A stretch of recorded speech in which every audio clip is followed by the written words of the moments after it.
Hello mga sis. So, bale, ayan, meron ngang nag-question ulit. Sabi niya, ngayon pa din po ba sumasakit pa din likod nyo? Sabi ni sis. So, to answer your question, oo, masakit pa rin. So, bale, parang normal na siya sa ating mga nagkikimo na sumasakit talaga yung mga likod natin, balakang natin, ganon. Kasi, gawa na rin ng chemo drugs effect niya siguro. Effect niya yun kasi more on bone pain, muscle pain, ayan, parang nabugbog yung katawan mo. So, syempre, yung likod mo, parang, ang ano niya na, yung naka-mindset na sa atin is, ang sakit, pag gumanong ka, masakit. Kaya, maalwan na nakaduyan ako lagi.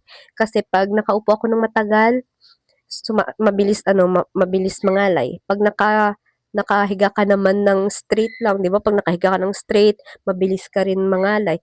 Kaya kaya ito lagi akong nakaduyan dahil ayan, nakaka-relax ka, nakakagalaw-galaw ka ng ganyan, nagagawa mo yung parang na ano mo siya, parang na-exercise mo yung back mo. Kaya super ganda ng may duyan sa bahay, lalo na kung sumasakit yung likod nyo.